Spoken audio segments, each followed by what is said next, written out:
Hello everyone, this is Eugene Finder speaking, and I'm back again with another overall opinion video. This particular video was brought about by my other video of 10 anime series I haven't finished but I would like to watch. In that video, I asked you guys to place your votes on which of those anime you are most wanting me to watch, and the highest voted one was Elfen Lied. Well, technically it was the only voted one, so thank you to SwagPenaNieto GG for voting. I've known about this anime for a long time, like probably back when I first started getting into anime, but I've always ignored it because of, Gore.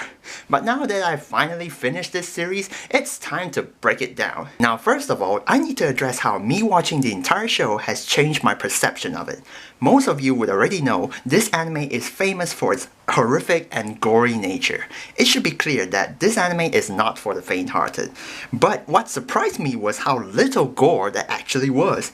If you can get past the first half of episode 1, the rest of the anime would feel like a leisurely stroll.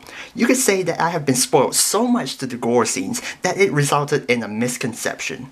A large part of the anime is actually set aside to build upon its story and characters.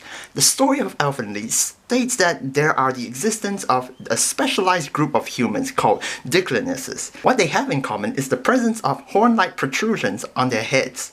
Not only that, they are also equipped with invisible arms known as vectors that can make them extremely dangerous. And because of that, they are either killed or secured away in an isolated facility.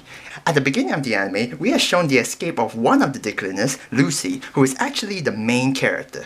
What follows is her backstory as well as others who become involved with her.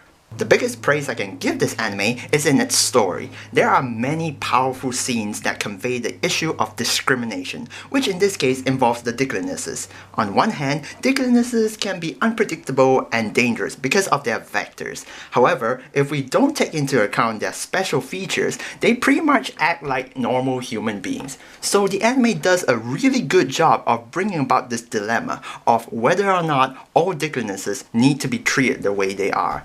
And I stand by my point that my favorite scene in the entire anime was that kindergarten puppy scene. That scene was just too powerful to be forgotten.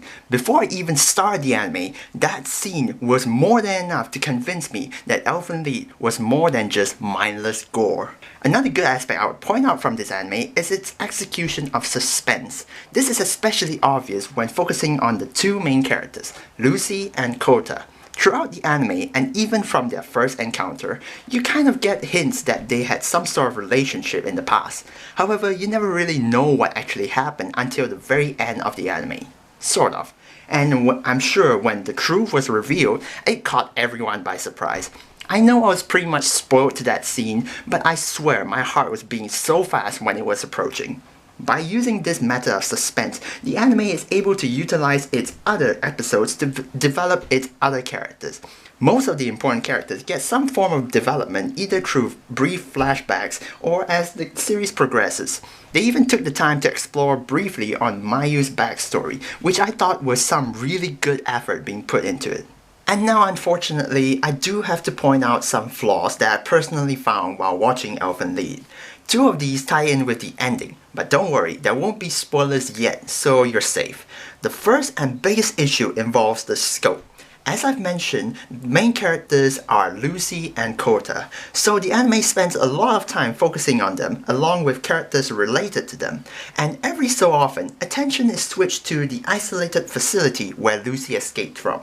This small scope isn't necessarily a bad thing if the anime is able to tell a good story, but towards the end of the anime, it does feel like a cliffhanger because there may be something bigger going on. And since the anime did point out the existence of other Dicklinesses, I was left feeling kind of irritated that they didn't explore the future of these other Dicklinesses.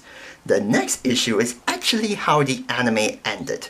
Without spoiling anything, the ending made it very unclear about the status of one of our characters.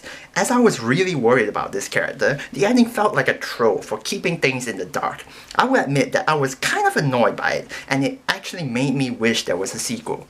And then there is one other issue. However, this particular one would be entering spoiler territory. So if you want to skip it, do click on the timestamp shown on the screen or in the description below. For those of you who've watched this, it was revealed that Kurama's real daughter was actually Mariko. And that's fine and all, but what doesn't make sense is how he felt the need to kill Mariko and let Nana live. It would have made a whole lot more sense if Nana really was his actual daughter. So then I kept asking myself, what was it that made Kurama treat Nana so differently when he was shown to have a code of killing off dicklinesses that have been born? That was one backstory that could have been really helpful. Now let's take a look at the technical aspects, namely the animation, art style, and character designs. Elfen Lied was made by a studio called ARMS, which seems kind of weird considering how the studio is known for making a lot of hentai series. However, if you look into it carefully, it actually makes a lot of sense because Elfen Lied actually has quite the amount of nudity, even more so than all the gore the anime is known for. A huge factor that led the anime to be known for what it is its art style. For something made in 2004, the art was really detailed and that definitely enhances the impact of the gore scenes. Besides that, the character designs done by ARMS was really good and I definitely give credit for that. And then there is the animation. While the animation was generally at an acceptable level, there were moments that show it being kind of sloppy, especially during the action scenes. Even so, the use of 3D for the vectors was incorporated really well in the anime. Finally, just a little side note here, my favorite character in the anime is Nana. Despite being a dickliness, she is really sweet and has this mentality of not killing other individuals. Not only that, she is portrayed to be a really independent character. To an extent, to adapt to changes around her. I personally love the scene when Nana revealed to Mayu what she is and the existence of dicklinesses. That was really kinda cool. And I know a lot of you are going to be triggered that I didn't pick Lucy as my favorite character. And I know she's a really good character in the anime. But I can't really say that I feel comfortable with a character that has led to so many casualties. And to be honest, Lucy kinda scares me, even now.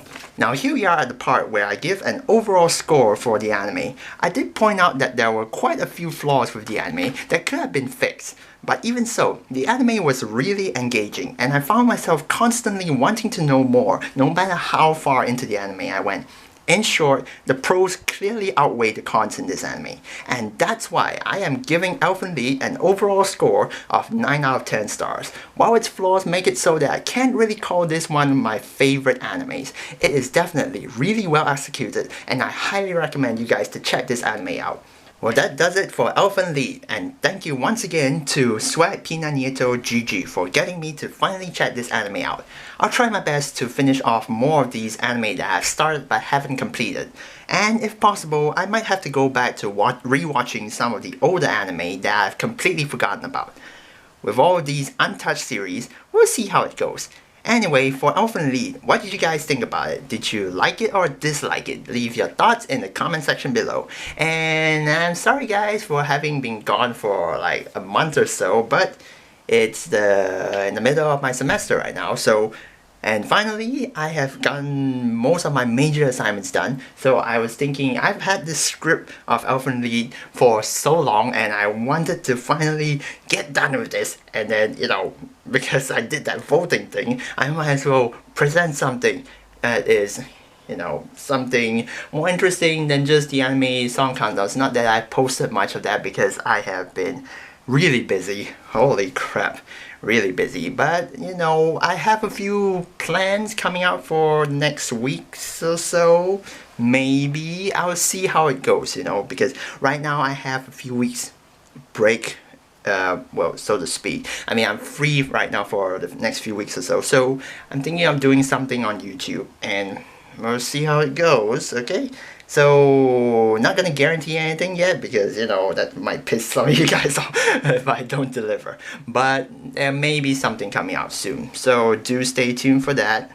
Why did I say that? That should have been my outro, whatever. So, I'll keep you guys updated about that. Until then, do stay tuned to the next time of whatever I make. Until next time, bye!